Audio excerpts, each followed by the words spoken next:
Isang taos-pusong kumusta sa lahat ng ating mga tagapakinig.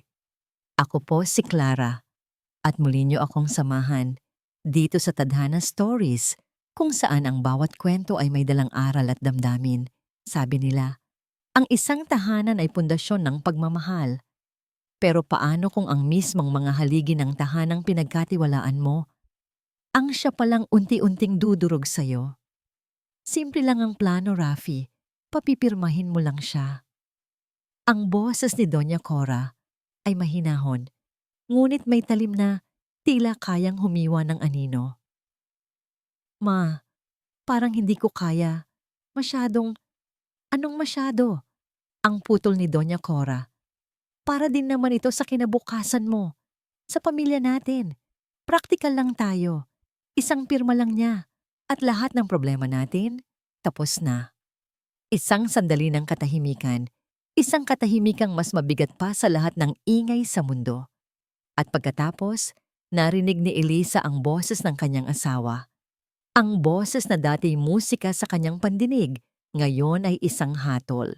Pagkatapos nito, bulong ni Rafi, wala nang sagabal. Sagabal. Ang isang salita ay tumagos sa pandinig ni Eliza. Bumara sa kanyang lalamunan at sinakal ang kanyang paghinga. Nakasandal siya sa malamig na pader sa labas ng kusina, hindi makagalaw. Parang ang mga paa niya ay biglang naging tingga. Ang pamilyar na amoy ng adobong niluluto. Ang mainit na ilaw na tumatagos sa siwang ng pinto. Lahat ay biglang naging banyaga. Ito ang tahanan na pinangarap niya. Ang tahanan na binuo niya sa kanyang mga sakripisyo. Ngunit sa isang iglap, gumuho ang lahat. Kanina lang, sa biyahe pa uwi mula sa Batangas, ang iniisip niya ay ang nangiti ni Rafi kapag nakita ang pasalubong niya. Ang yakap nito na laging nagpapawi sa pagod niya mula sa construction site. Ang mga kamay niya ay mahigpit na nakahawak sa paper bag na naglalaman ng paboritong dessert ni Doña Cora. Isang munting paraan para sabihing, masaya akong nakauwi na. Ngayon, ang bigat ng paper bag sa kanyang kamay ay parang bigat ng buong mundo. Sila, ang pamilyang tinuring niyang kanya, ang lalaking pinangakuan niya ng habang buhay. Bakit? Ang lupa sa Batangas, ang kaisa-isang pamana ng kanyang mga magulang. Iyon ang naririnig niyang pinag-uusapan nila. Ang mga papeles na kailangan niyang pirmahan. Ang pag-aalis sa sagabal. Siya ang sagabal. Nanlabo ang kanyang mga mata dahil sa mga luhang nagbabantang tumulo. Ngunit pinigilan niya ito. Hindi ito ang oras para umiyak. Hindi ito ang oras para maging mahina. Narinig niya ang tunog ng silyang inuurong. Mga yabag, papalapit. Papalapit sa pinto kung saan siya nakatayo. Nanigas si Eliza.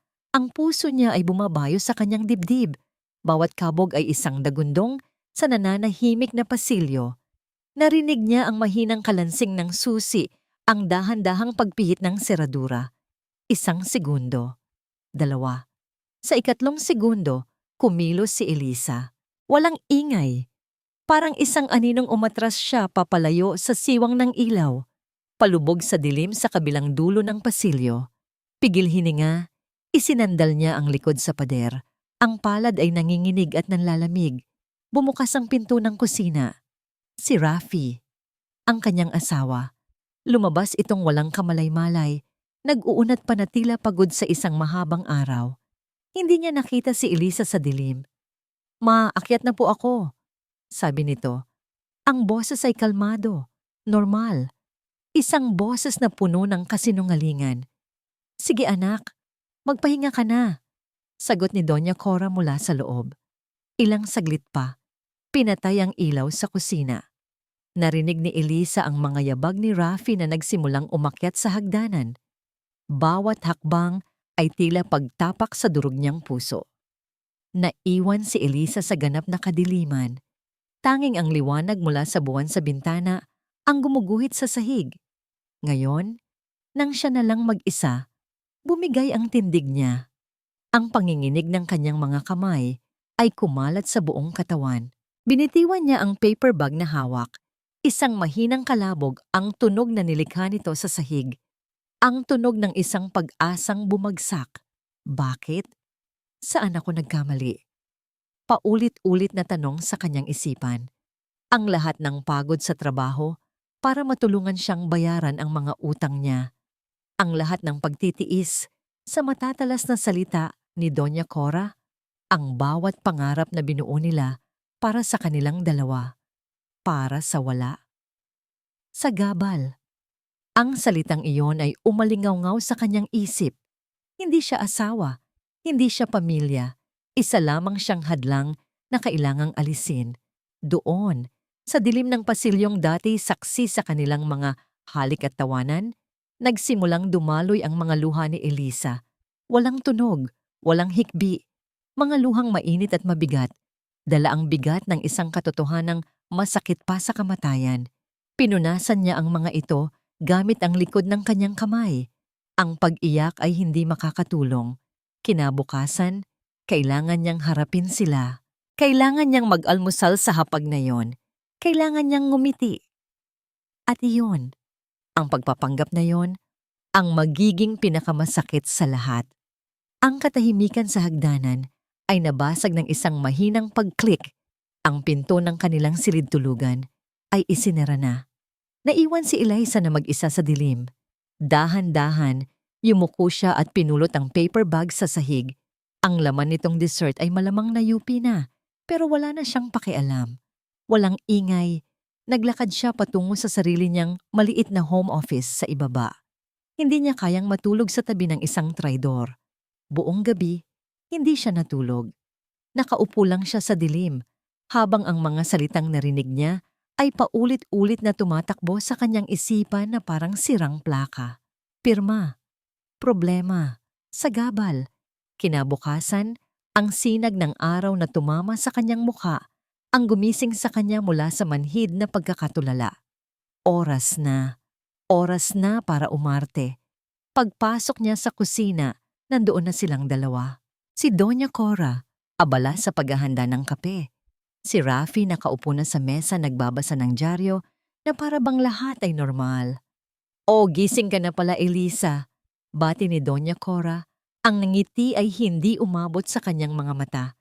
"Kamusta ang biyahe mo? Traffic ba?" "Hindi naman po masyado, ma," sagot ni Elisa. Pinilit pasiglahin ang kanyang boses. Bawat salita ay parang bubog na dumadaan sa kanyang lalamunan. Umupo siya sa tapat ni Rafi. Ibinaba nito ang dyaryo.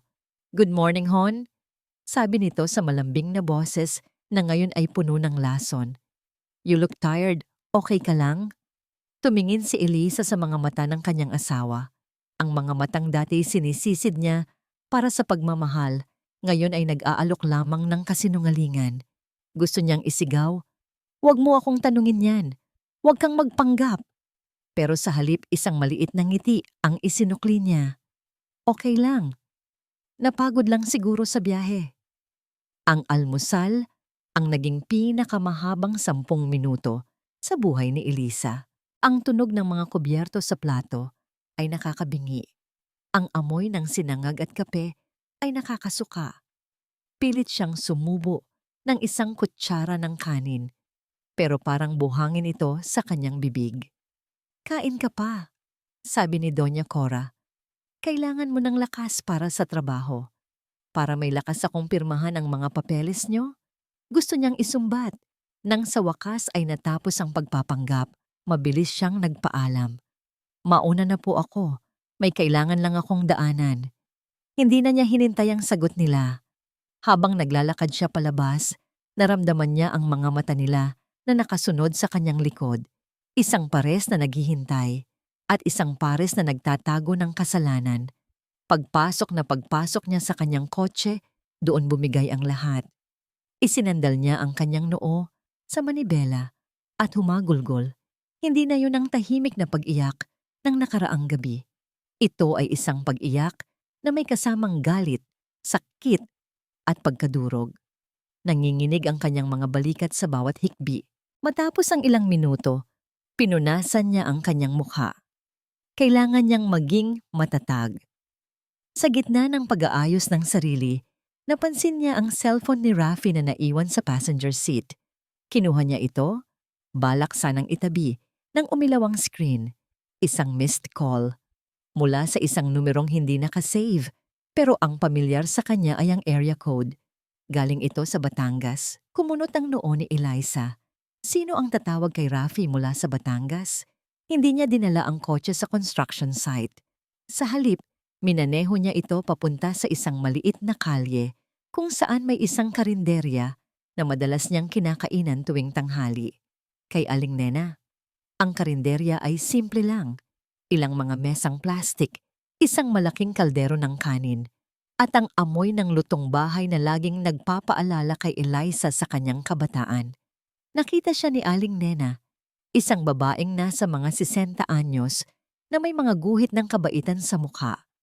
Nakita niya ang pamumugto ng mga mata ni Eliza. Walang tanong, walang salita. Iginiya lang siya ni Aling Nena sa isang mesa sa sulok, malayo sa ibang kumakain. Umalis ito sandali at bumalik na may dalang isang mangkok ng mainit na arroz caldo at isang baso ng maligamgam na tubig. Inilapag niya ito sa harap ni Eliza. Sa simpleng gesto na yon, muling nanubig ang mga mata ni Eliza. Nang sa wakas ay medyo kumalma na siya, hinawakan ni Aling Nena ang kanyang kamay. Ang palad nito ay magaspang dahil sa trabaho, ngunit puno ng init. Anak, mahinang sabi ni Aling Nena, ang boses ay puno ng pag-unawa. Ang tunay na lakas ay hindi sa paglimot, nasa pag-alala, pero pinipili mong huwag magpatalo. Ang mga salitang iyon ay tumatak sa isipan ni Eliza. Huwag magpatalo. Isang binhi ng determinasyon ang nagsimulang tumubo sa gitna ng wasak niyang puso. Ang mga salita ni Aling Nena ay parang binhi na itinanim sa tigang na lupa ng puso ni Eliza. Huwag magpatalo. Hindi niya alam kung paano, pero alam niyang kailangan niyang lumaban. Hindi para maghiganti, kundi para mahanap ang sarili niyang lakas. Bumalik si Eliza sa bahay ng mga De La Cruz, ngunit hindi na siya ang dating Eliza na may pusong puno ng pag-asa. Ang pumasok sa pintuan ay isang arkitekto na ngayon ay tinatasa ang bawat sulok ng kanyang sariling buhay, naghahanap ng mga structural flaws. Ang kanyang mga mata ay naging mas matalas. Ang kanyang pandinig ay naging mas sensitibo.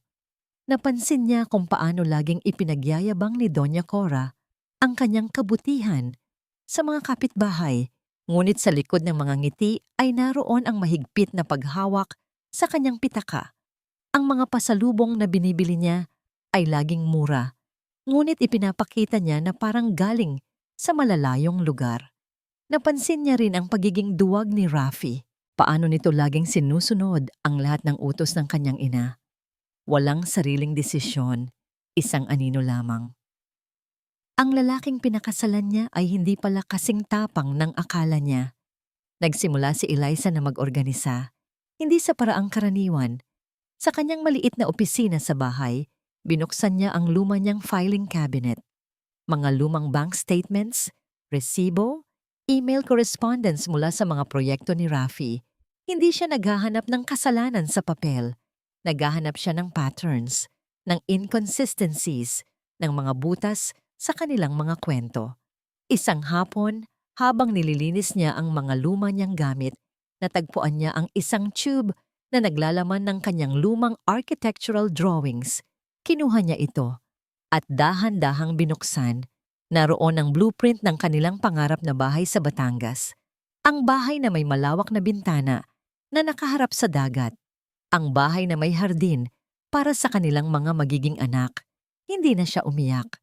Sa halip, hinawakan niya ang ruler at dahan-dahang sinundan ang mga linya ng bahay. Bawat linya ay hindi na pangarap na sisirain, kundi isang balangkas.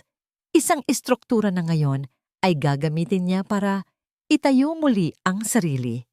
Sa gitna ng mga lumang resibo, may nakita siyang isang resibo para sa repair ng sasakyan ni Rafi. Isang lumang resibo. Ang petsa, tamang-tama sa linggo kung kailan nangyari ang aksidente ng kanyang mga magulang. At ang mekaniko, galing sa isang lugar sa Batangas, malapit sa kalsada kung saan nangyari ang trahedya. Bakit nasa Batangas ang sasakyan ni Rafi noon? At bakit niya hindi sinabi? Ang bawat detalye ay parang piraso ng isang puzzle. Ang bawat tanong ay isang clue. Nagpatuloy siya sa pag-aayos. Ang bawat galaw ay maingat, kalkulado. Biglang bumukas ang pinto ng kanyang opisina. Walang katok, walang babala. Si Doña Cora, nakaupo si Elisa, hawak ang isang folder ng mga lumang papeles ng lupa. May problema ba, Elisa? Tanong ni Doña Cora. Ang boses ay matamis na tila binalot sa asukal, ngunit ang kanyang mga mata ay matalim, naghahanap ng anumang senyales ng pagdududa. Bakit mo tinitingnan yan? Kalmado. Iyan ang kailangan ni Elisa. Hindi siya pwedeng magpakita ng takot o galit. Ito po, ma, sabi ni Eliza. Ipinapakita ang folder. Mga lumang papeles ng lupa sa Batangas. Inoorganisa ko lang po para mas madali kung sakaling kailanganin. Isang simple at luhikal na paliwanag. Tinitigan ni Doña Cora ang mga papel. Pagkatapos ay tumingin kay Elisa, sinusuri ang bawat ekspresyon sa mukha nito. Mabuti naman kung ganoon, anak. Mahalaga iyang mga papeles na yan. Ang boses ni Doña Cora ay parang mantika, madulas at kumikinang, ngunit may tago. Kumain ka na ba? May pinagluto ako para sa'yo. Tapos na po, ma, sagot ni Elisa. Tumayo at dahan-dahang isinara ang filing cabinet. Salamat po. Nang umalis si Doña Cora, bumalik ang bigat sa balikat ni Elisa. Ngunit may panibagong lakas. Alam niyang kailangan niyang kumilos ng mas maingat. Ilang araw ang lumipas. Nagsimula si Elisa na magtanim ng mga buto. Isang umaga sa hapagkainan, habang nagkakape, dahan-dahan niyang sinabi, "Nakita ko po yung dati kong kaibigan, ma. Nagtatrabaho na siya sa isang NGO. Ang ganda ng ginagawa nila. Tumutulong sa mga mahihirap na pamilya." Saglit na nanahimik si Doña Cora. Narinig ni Elisa ang mahinang tunog ng tasa na ibinaba nito sa platito. Aba, mabuti naman, sabi nito, ngunit may halong pagkadismaya. Pero Elisa, praktikal lang tayo. Ang importante ay sarili mong pamilya. Hindi mo pwedeng ubusin ang oras at pera mo sa iba. Nagkunwari si Elisa na nagulat. Ay ma, kung may extra lang naman po. Maraming gastusin, putol ni Doña Cora. Lalo na sa panahon ngayon, kailangan nating magtipid. Nakita ni Elisa ang reaksyon. Ang pagkabahala ni Doña Cora ay hindi para sa kapakanan ng pamilya, kundi sa posibleng pagkalugi ng pera. Bingo! Isang hapon, habang naglilinis ang kasambahay, nakita ni Eliza ang isang lumang notebook sa ilalim ng mga magasin sa sala. Hindi ito pangkaraniwang notebook. Lumang-luma na. May takip na tela. Nang wala ng tao, dahan-dahan niya itong binuksan. Mga listahan, mga pangalan. At sa bawat pangalan, may halaga ng pera at petsa. Ito pala ang lihim na libro ni Doña Cora, ang listahan ng mga inutang sa kanya ng mga kapitbahay at kaibigan na may mataas na interes. Ang mga taong madalas nitong ipagyabang na tinutulungan niya. Sa likod ng mga ngiti at papuri, naroon pala ang isang mapagsamantalang puso.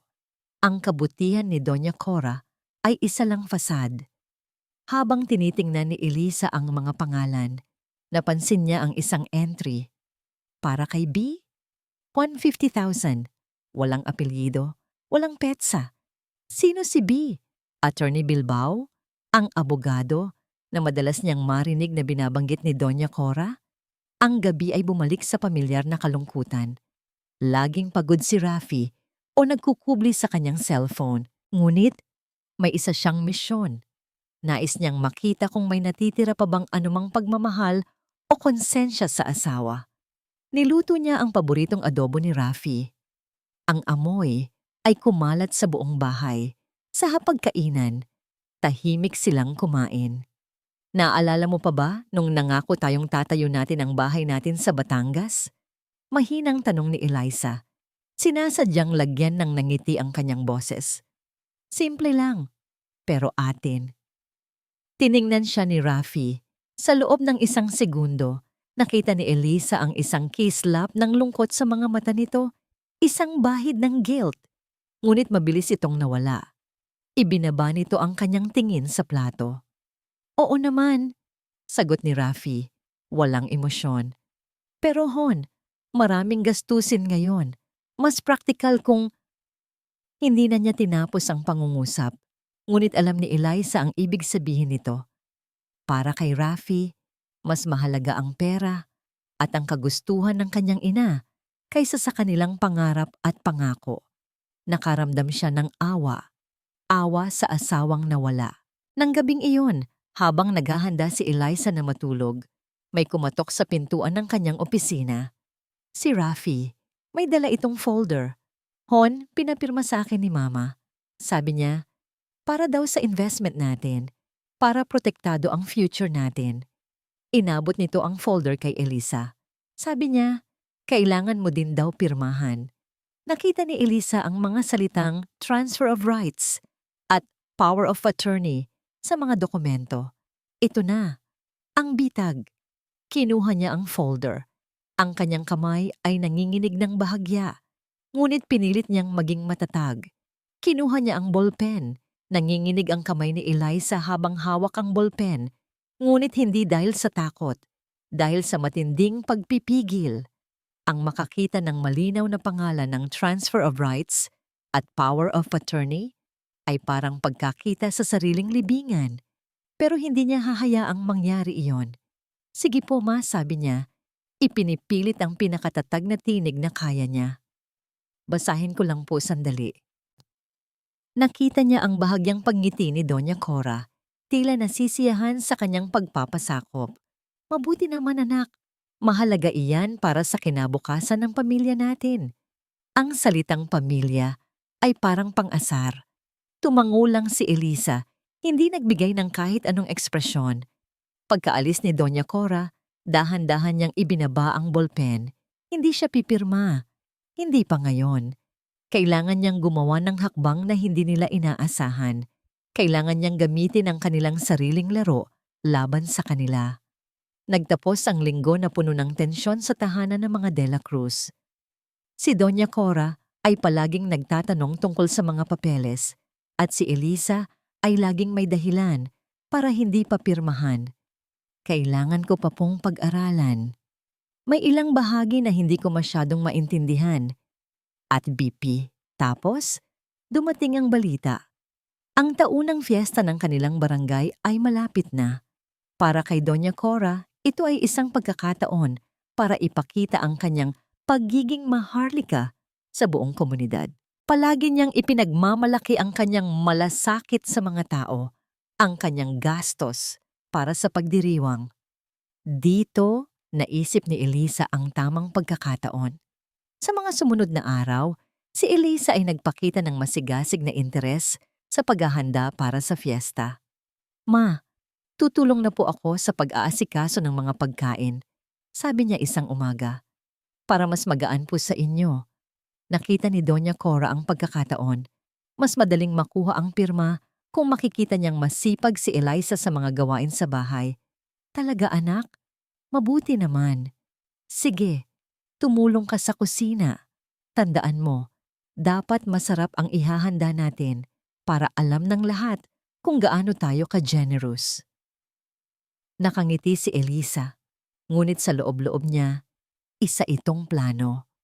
Habang tumutulong sa pagbili ng mga sangkap, ang kanyang mga mata ay hindi lang tumitingin sa presyo. Tinitingnan niya ang kalidad. Tinitingnan niya ang mga matitipid na bahagi na maaaring palitan ng mas mahal. Sa bawat pagbili ng murang karne o pagpili ng pinakamurang klase ng bigas, may nangingiti sa kanya. Ang pinakamagandang bahagi ay, alam niya ang isang tao na tiyak na makakatulong sa kanya sa pagpapakita ng katotohanan. Isang hapon, Habang nagbabalat siya ng patatas sa kusina, dumating ang kasambahay na naghahatid ng mga materyales para sa handaan. Kasama nito ang isang maliit na lalaki na may dalang mga kahon. Mula po sa palengke, ma'am, sabi ng lalaki. At ito po, may pinadala si Aling Rosario. Aling Rosario, ang pangalan na yon ay nabanggit sa notebook ni Doña Cora. Isa sa mga utang ni Doña Cora, ngunit Aling Rosario ay hindi lang basta nangungutang. Siya rin pala ay taga-nayon, kilala sa kanyang pagiging prangka at sa kanyang malaking puso. Isang kaibigan ni Aling Nena. Binuksan ni Elisa ang sulat mula kay Aling Rosario. Minamahal kong Elisa, nakikita ko ang paghihirap mo. Ang mga taong akala mong mabuti, sila ang pinakamasama. Huwag kang matakot. Nasa tamang landas ka. Nandito lang ako para sa'yo. Kung may kailangan ka, huwag kang mag-atubiling sabihin. Sa ibaba, may nakasulat na mahaba at tungkol sa utang ng ina ng asawa mo sa'kin. Malaki pa ang babayaran niya. Hindi lang pera ang halaga ng utang na yon. Huwag kang mag-alala. Alam ko kung kailan ko dapat singilin. May kurot sa puso si Elisa. Isang pahiwatig ng hindi lamang pinansyal na utang ang taglay ni Doña Cora. Sino ang taong ito? At paano niya matutulungan si Elisa? Sa kanyang bulsa, may dala siyang maliit na recorder. Isang kagamitan mula sa kanyang trabaho na ginamit niya para i-record ang mga pahayag ng mga kliyente. Ngayon, ito ang magiging sandata niya. Ang fiesta ay papalapit. Ang mga sangkap ay nasa kusina na. Ang mga kasambahay ay abala. Si Doña Cora ay abala sa pagpaplano kung paano niya papalakad ang kanyang pagiging mabait. Ngunit sa likod ng lahat ng ito, si Elisa ay naghahanda para sa kanyang sariling uri ng pagdiriwang. Isang pagdiriwang ng katotohanan. Naisipan niya ang sinabi ni Aling Rosario, alam ko kung kailan ko dapat singilin. At ang boses ni Rafi, wala nang sagabal. Ang paghahanda para sa fiesta ay ang paghahanda para sa pagbagsak ng mga De La Cruz. Ang bahay ng mga De La Cruz ay punong-puno ng ingay at tawanan. Ang musika mula sa fiesta ay lumalabas sa mga bintana. Sinasaliwan ng mga boses ng mga bisitang bumabati kay Doña Cora. Suot ang kanyang pinakamahal na barot saya, si Doña Cora ay lumalakad sa pagitan ng mga bisita, nakangiti, tumatanggap ng papuri. Napakabait talaga ni Doña Cora. Bulong-bulungan ng mga matatanda. Hindi talaga siya nagbabago. Napakabukas palad. Ngunit sa mga mata ni Eliza, hindi yun isang pagdiriwang. Ito ay isang tanghalan. Si Eliza ay abala sa kusina, nakikipag-ugnayan sa mga kasambahay at mga caterer. Sa kanyang bulsa, mahigpit niyang hawak ang kanyang maliit na recorder, naka-on. "Oh, Ma'am Elisa," sabi ng isang kasambahay, "dumating na po yung karne."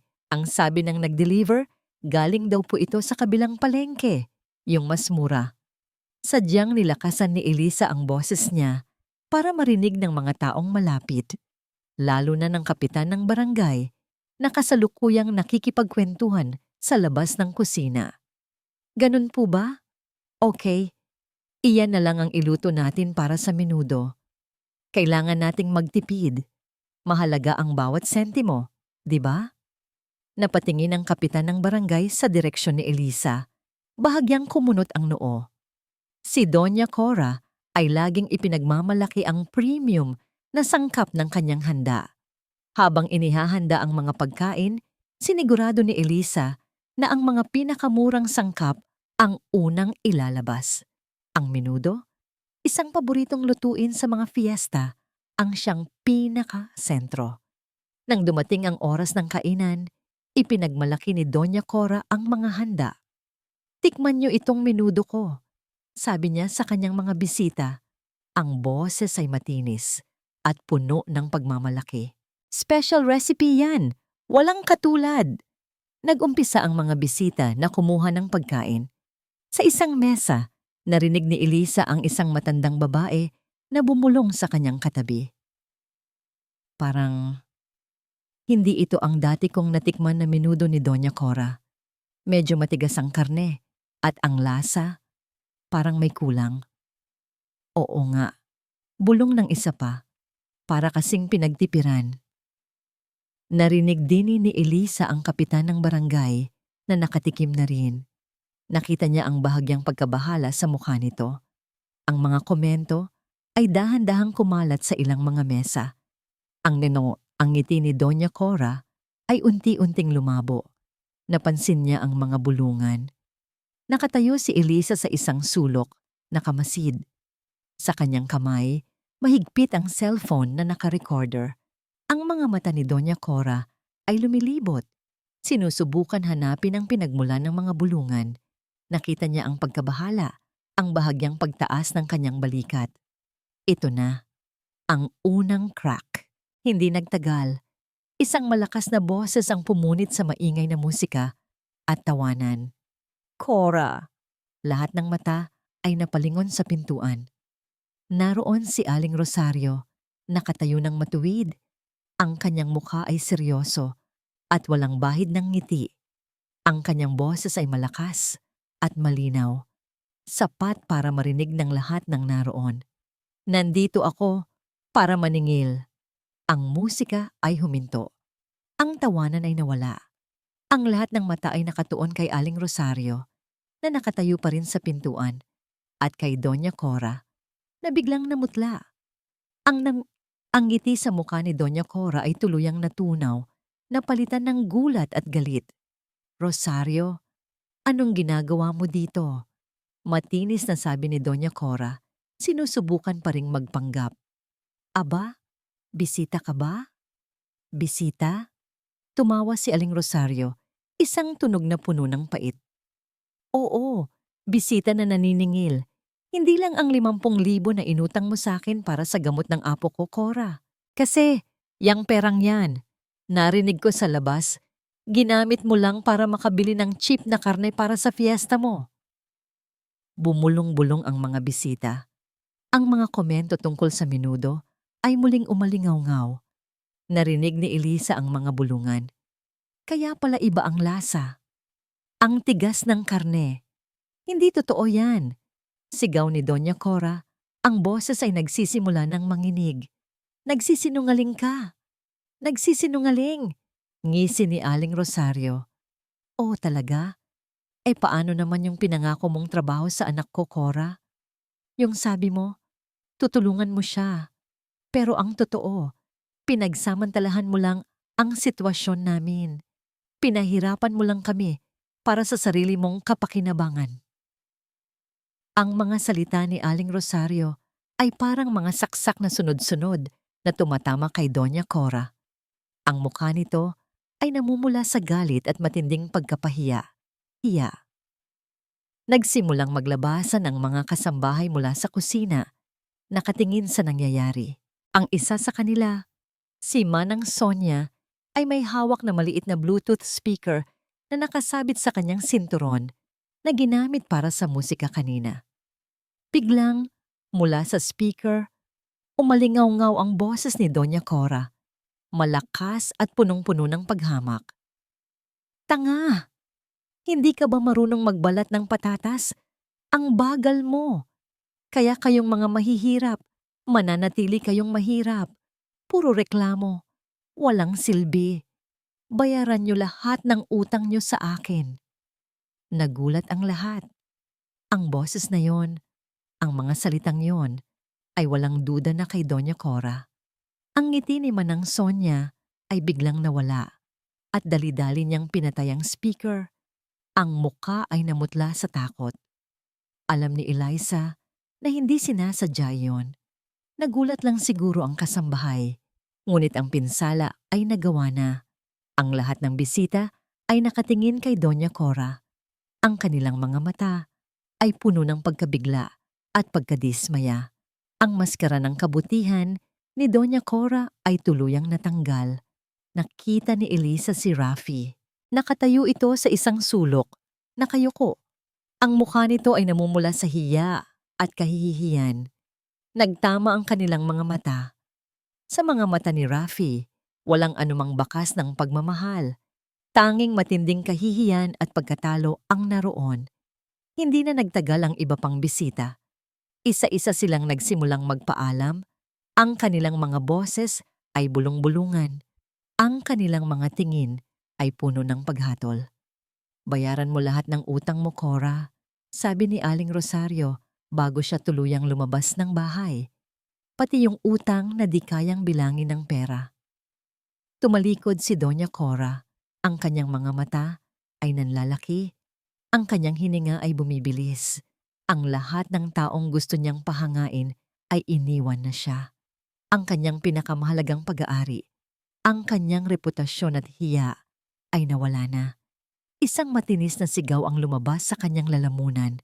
Isang sigaw na pinagsama-sama ang galit, kahihiyan at pagkalito. Pagkatapos noon, bumagsak siya sa sahig. Ang kaguluhan ay nagtapos, ngunit ang pinsala ay hindi naglaho. Isa-isang nagsialisan ang mga bisita, dala ang mga bagong kwento at isang bagong pananaw kay Doña Cora. Ang malawak na sala na kanina'y puno ng buhay ay ngayon tahimik at malamig. Tanging ang mga natirang kalat at ang bahid ng kahihiyan ang saksi sa nangyari. Sa itaas, narinig ni Eliza ang boses ni Doña Cora. Naghihiyaw, nagmumura, sumisigaw ng mga salitang walang kabuluhan, nagrereklamo sa mga traidor at mga inggitera. Ang boses nito ay puno ng galit at pagkabaliw, parang isang sirang record. Si Rafi ay nakaupo sa sofa, nakayuko, ang kanyang mga kamay ay nakatakip sa kanyang mukha. Ang kanyang balikat ay nanginginig. Ang lahat ng pagpapanggap, ang lahat ng kasinungalingan ay tuluyan ng bumigay. Nilapitan ni Eliza si Rafi. Hindi siya nakaramdam ng pagtatagumpay. Ang tanging nararamdaman niya ay isang matinding kalungkutan. Isang kalungkutan para sa lalaking dati niyang minahal. Rafi! Mahinang sabi ni Eliza. Unti-unting inalis ni Rafi ang kanyang mga kamay. Ang kanyang mga mata ay pamamaga at ang kanyang mukha ay basang-basa ng luha. Ngayon lang niya nakita si Rafi na ganito. Durog. Eliza, bulong nito. Ang boses ay halos hindi marinig. Patawarin mo ako. Hindi ko sinasadya. Hindi mo sinasadya? Tanong ni Eliza. Walang emosyon. O hindi mo lang kayang panindigan ang mga desisyon mo? Napaigtad si Rafi. Tumayo ito at lumapit kay Eliza. Lumuhod sa kanyang harapan. Eliza, please. Nabulag lang ako. Dahil kay Mama. Sa utang na loob ko sa kanya. Sa pera. Tinitigan ni Eliza ang asawa. Ang kanyang puso ay manhid. May iba pa, hindi ba, Rafi? May iba pa kayong tinatago sa akin. Nangatog ang panga ni Rafi. Nag-aalangan ito, ngunit sa huli, tila may bumitaw sa kanyang loob. Ang lahat ng bigat na kanyang dinadala ay biglang lumabas sa kanyang mga salita. Ang mga magulang mo, Eliza. Nagsimula si Rafi. Ang boses ay nanginginig. Yung aksidente. Totoo na isang truck ang bumangga sa kanila. Pero yung driver, mayaman. At yung abogado niya, si Attorney Bilbao. Nanginig ang labi ni Rafi. Inalok kami ni Mama ng malaking halaga, kapalit ng aming katahimikan, na wag nang ungkatin ang investigasyon. Sabihin na lang na aksidente talaga, na walang may kasalanan. Pera, Eliza, para daw sa kinabukasan ko. Naramdaman ni Eliza na parang may malaking bato na bumagsak sa kanyang dibdib. Hindi lang pala ang lupa niya ang gusto nilang kunin. Ang katotohanan sa likod ng pagkamatay ng kanyang mga magulang ay kanilang nilibing, ipinagbili kapalit ng pera. Nasaan ang mga papeles, Rafi? Tanong ni Eliza. Ang kanyang boses ay malamig at matigas. Kinuha ni Rafi mula sa kanyang bulsa ang folder. Ang folder na yon na dati naglalaman ng mga investment papers. Ngayon, ito na ang katapusan. Ibinigay niya ito kay Eliza. Ang kanyang mga kamay ay nanginginig. Patawarin mo ako, Eliza. Kahit alam kong huli na ang lahat. Sabi nito. Ang boses ay halos pabulong. Tiningnan ni Eliza ang folder. Nakikita niya ang mga pirma niya na hindi pa niya napirmahan at ang kanyang pirma na kailangan lang para makuha nila ang lahat. Ngayon, wala na yon. Ang folder ay wala ng silbi. Hindi niya naramdaman ang pagtatagumpay. Wala siyang nakitang kasiyahan sa mga luha ni Rafi. Tanging isang malalim na kalungkutan. Hindi ang lupa ang kinuha niyo sa akin, Rafi, sabi ni Eliza. Ang kanyang boses ay halos walang emosyon, ngunit may nakatagong sakit. Yung tiwala ko, yung pangarap ko.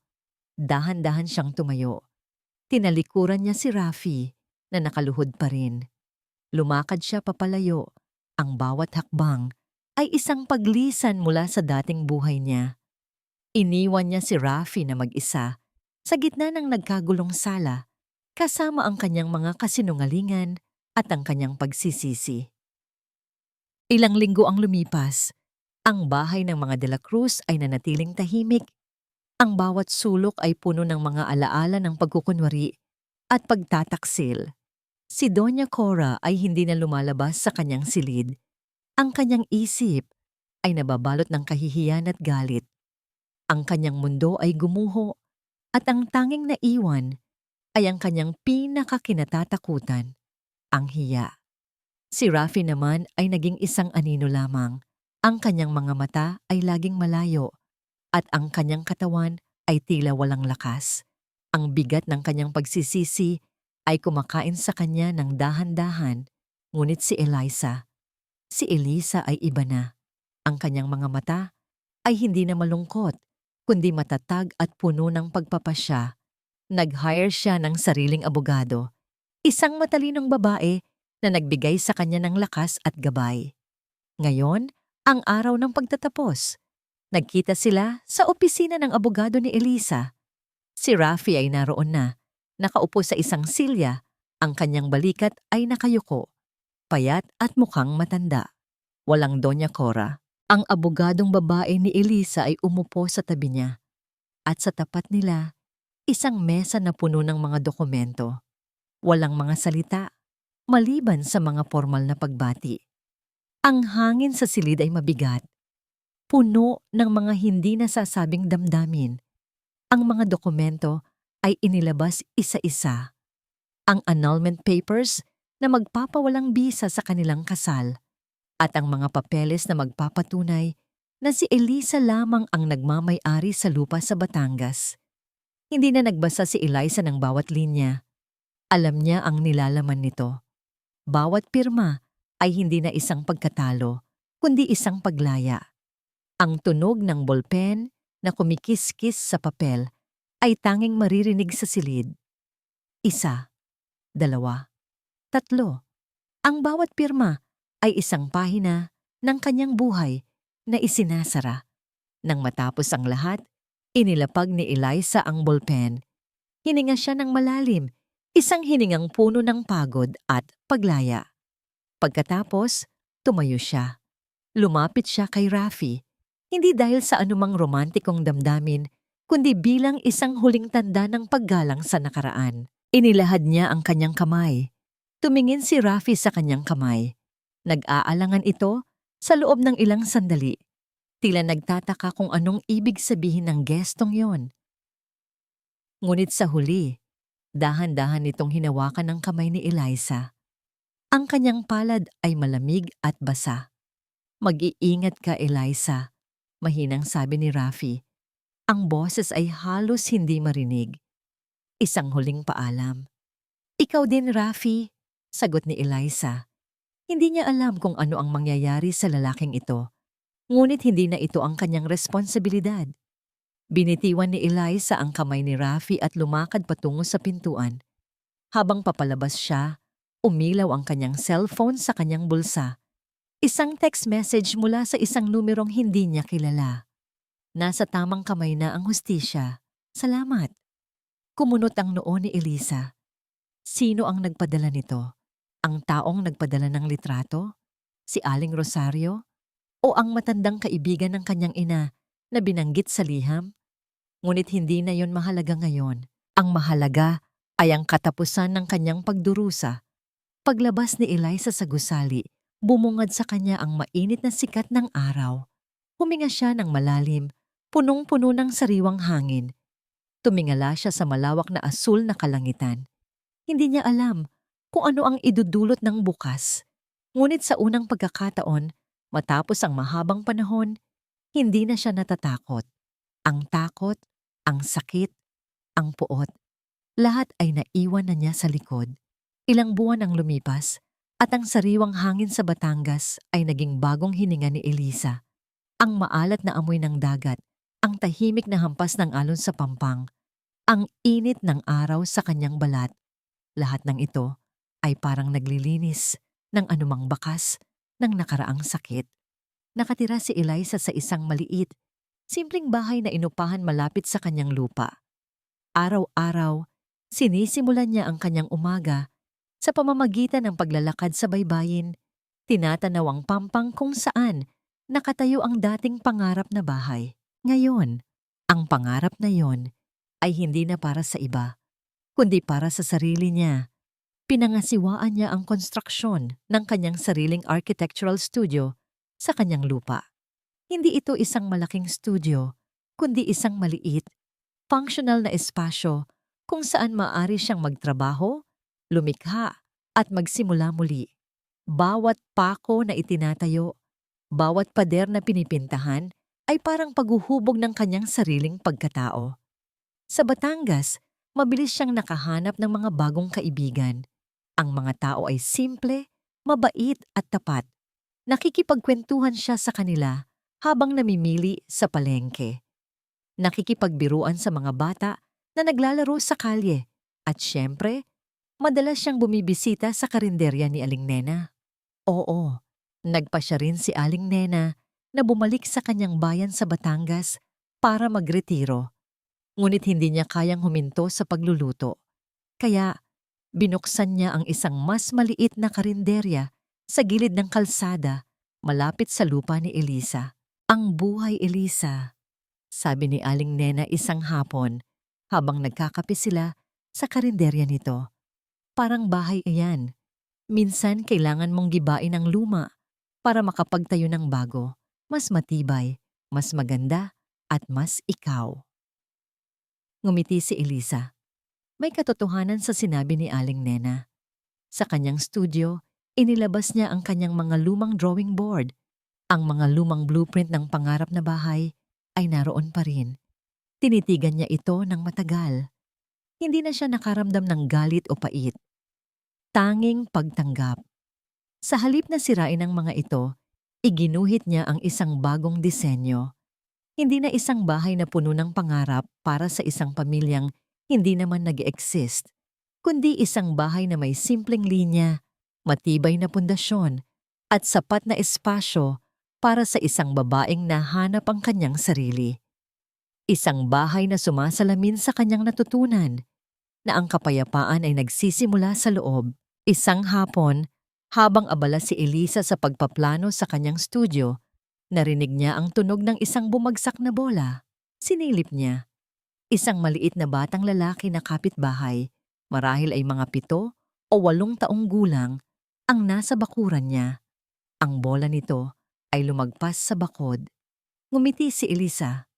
Lumabas siya, kinuha ang bola at iniabot sa bata. "Salamat po, ate," sabi ng bata. Ang kanyang mga mata ay nagniningning.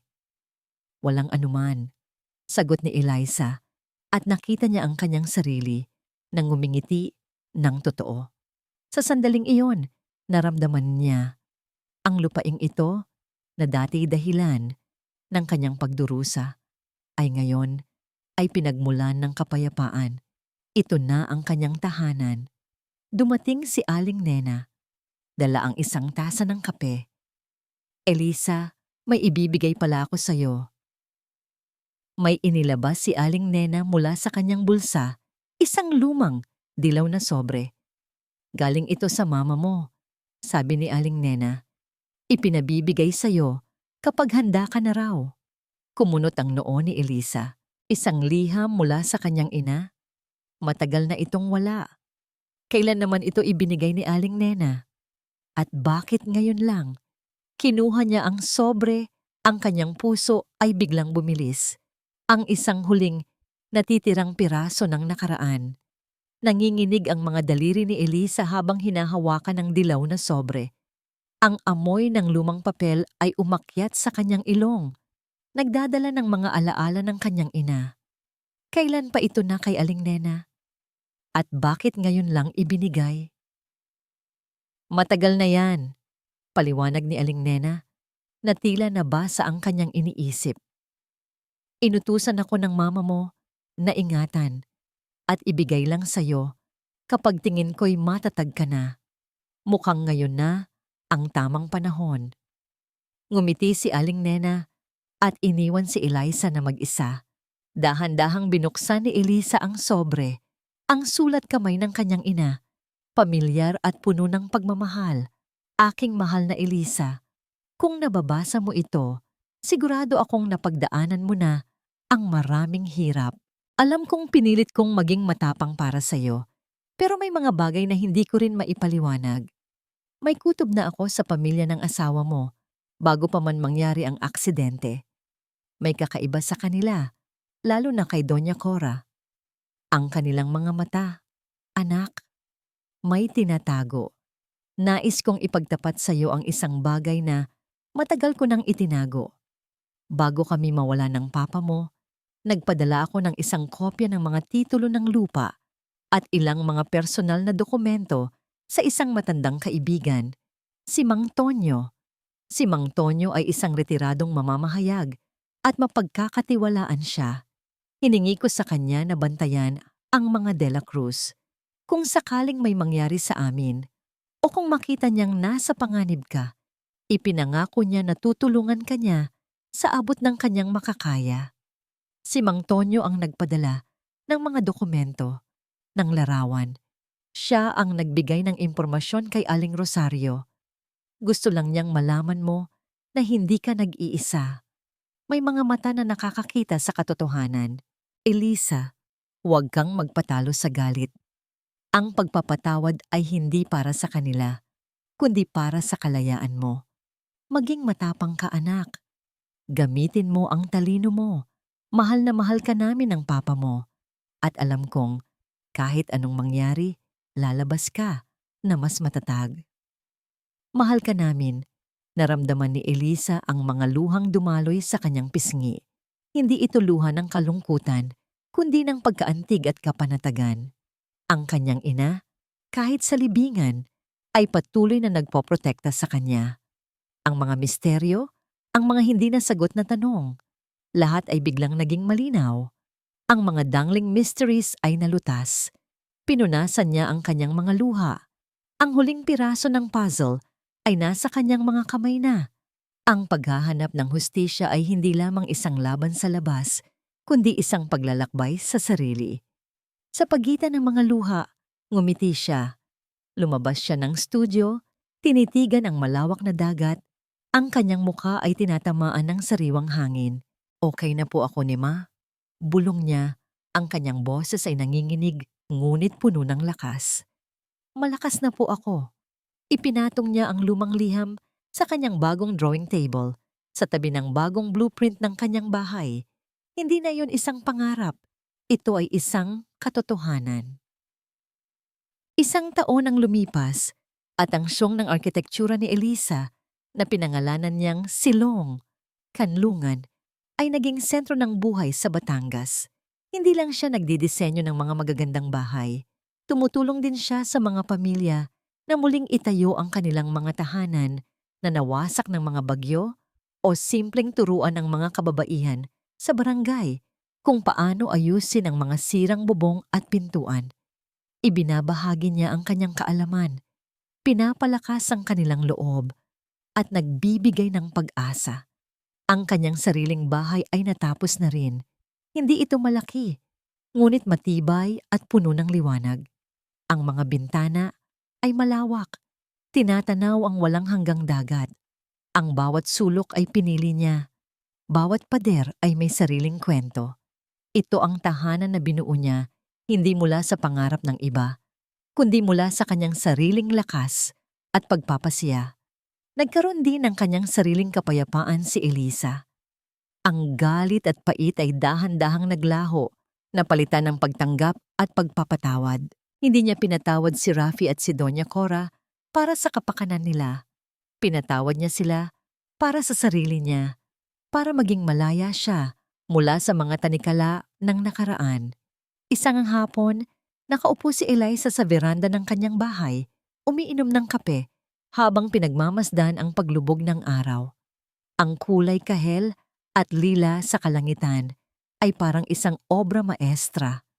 Naramdaman niya ang presensya ni Aling Nena sa tabi niya. Walang salita. Tanging ang tahimik na pag-unawa sa pagitan nila. Kumusta na kaya si Rafi at Doña Cora? Minsan ay naririnig niya ang mga balita. Si Doña Cora ay tuluyan ng nanatili sa kanilang bahay. Ayaw lumabas. Patuloy na nabubuhay sa kanyang sariling mundo ng galit at pagkabaliw. Si Rafi naman, lumabas ng Makati at nagtrabaho sa probinsya. Nagtatago mula sa kahihiyan.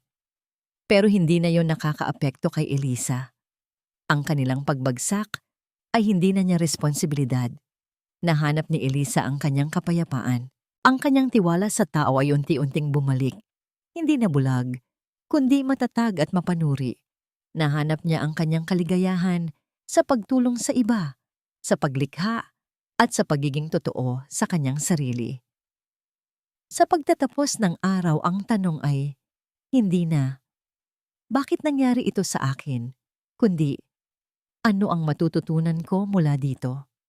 1. Natawad na ba siya? Natawad na niya. Hindi ang aksyon, kundi ang epekto nito sa kanya. Natawad niya para sa sarili niyang kapayapaan. 2. Nahanap na ba niya ang kapayapaan? Oo. Sa Batangas, sa kanyang studio, sa kanyang bagong bahay, at higit sa lahat, sa loob ng kanyang puso, nahanap niya ang tunay na kapayapaan. 3. Anong aral ang naiiwan para sa mga tagapakinig na kahit anong hirap o pagtataksil ang maranasan, laging may pag-asa para makabangon? Ang tunay na lakas ay hindi sa paghihiganti, kundi sa pagpili na itayo muli ang sarili, mas matibay at mas buo. Ang tahanang itinayo ng puso ay ang pinakamaganda sa lahat. Ang tahanang itinayo ng puso ay ang pinakamaganda sa lahat. At sa puntong ito, nagwawakas ang kwento ni Eliza.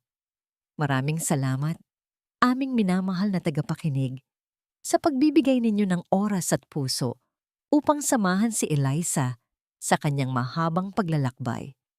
Habang isinusulat ko ang bawat kabanata, lalo na ang mga sandali ng kanyang matinding pagtataksil at pagdurusa, ramdam ko rin ang bawat kirot. May mga gabing pinagmuni-munihan ko kung paano magpatuloy, kung paano pa nga ba makakabangon ng isang taong nawalan ng lahat ng tiwala. Ngunit sa bawat pagsubok na aking idinisenyo para sa kanya, lumitaw ang isang munting apoy ng pag-asa, isang katotohanang sa kabila ng pinakamadilim na gabi, mayroong liwanag na naghihintay. Ang kwentong ito ay hindi lamang likha ng imahinasyon. Ito ay pinanday mula sa mga mumunting karanasan, sa mga bulong ng pag-asa na naririnig natin sa pang-araw-araw na buhay, at sa kapangyarihan ng pagpapatawad na siyang tunay na nagpapalaya. Ipinapaalala nito sa atin na ang pagbangon mula sa pagkadapa ay hindi paglimot, kundi pagtanggap, pagpapatawad, at muling pagtatayo ng mas matatag na pundasyon para sa sarili. Tulad ng isang butil na inihasik sa tuyong lupa, kailangan lang nito ng kaunting ulan at sikat ng araw upang muling mamukadkad. Ngunit may isang tanong na nais kong iwan sa inyong mga puso. Isang tanong na marahil ay maging simula ng inyong sariling pagninay. Ikaw ba? Kaya mo ring patawarin ang taong nagkasala sa iyo, hindi para sa kanila, kundi para sa iyong sariling kapayapaan. Nais kong marinig ang inyong mga saloobin at damdamin. Huwag niyo pong kalimutang iwan ang inyong komento sa ibaba. I-like at i-share ang kwentong ito sa mga taong sa tingin niyo ay nangangailangan din ng pag-asa. Muli, maraming salamat sa inyong pagiging bahagi ng Tadhana Stories hanggang sa muling paglalakbay ng puso. Ang tahanang itinayo ng puso isinulat ni Isang Naglalakbay na Kaluluwa. Isinalaysay ni Clara.